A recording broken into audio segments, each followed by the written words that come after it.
12वीं के हिस्ट्री के ईंटें तथा मन के अस्थियां का विवरण करने हैं।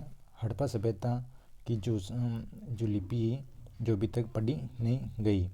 सिंधु घाटी सभ्यता हड़प्पा सभ्यता को कहा जाता है। सिंधु घाटी से प्रश्न पूछा जाए आपको कि सिंधु घाटी सभ्यता को कहा जाता है, तो हड़प्पा सभ्यता कहा जाता है। हड़प्पा सभ्यता का काल निर्धारण पूछा जाए आपको पेपर के अंदर, तो 2600 से 1900 इसका काल निर्धारण है। आपको पूछा जाए एडी का अर्थ क्या है, तो एनो डोमिनी, इसका अर्थ है ईसा मसीह का जन्म। हड़प्पा में अनाज के दाने दाल, सफ़ेद चना, तिल, बाजरे के जो हैं वो गुजरात से मिले।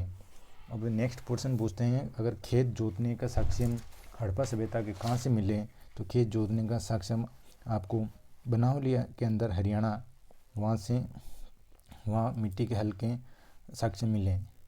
नेक्स्ट क्वेश्चन चलते हैं।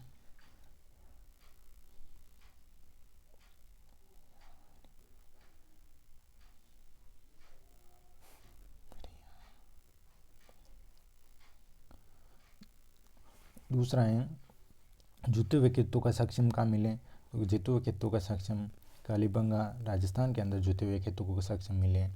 आपको पूछा जाए हड़प्पा के नहरों के सक्षम कहाँ मिले, तो नेहरा पाकिस्तान के अंदर सोरतुगुई जहाँ नहर के सक्षम मिले। हड़प्पा में जलाशय के साक्ष्य कहाँ मिले, तो आपका पूछा जाए कि जलाशय के साक्ष्य धोलावीरा गुजरात के अंदर मिले। भारतीय पुरातत्व के जनरल कौन थे, तो एलिकजेंडर कैनिंघम, जिन्हें भारतीय पुरातत्व का जनक भी कहा जाता है। हड़प्पा की अनूठी विशेषताएं क्या थी, आपको प्रश्न पूछा जाए कि हड़प्पा की अनूठी विशेषताएं क्या थी, तो हड़प्पा के अंदर जल निकासी प्रणाली और नालियाँ एक ग्रिड पद्धति के आधार पर बनाई जाती थी। मोहनजोदड़ो के कुएं की कुल संख्या कितनी थी, मोहनजोदड़ो के अंदर कुएं की कुल संख्या 700 थी।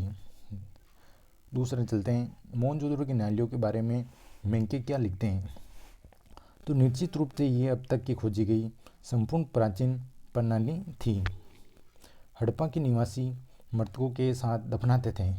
कब्र में मध्यभांड आभूषण, पुरुष की खोपड़ी के समीप संगमन के आभूषण, तांबे के दर्पणों के साथ दफनाते थे।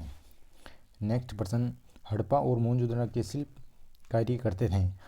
हड़प्पा सभ्यता कच्चा माल कहाँ मंगाते थे, तो हड़प्पा सभ्यता के लोग कच्चा माल राजस्थान की खेतड़ी से मंगाते थे।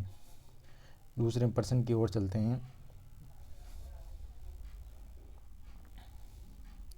हड़प्पा और मोहनजोदड़ो की शिल्प में हड़प्पा सभ्यता कच्चा माल प्राप्त करते थे, राजस्थान की खेतड़ी के से प्राप्त करते थे।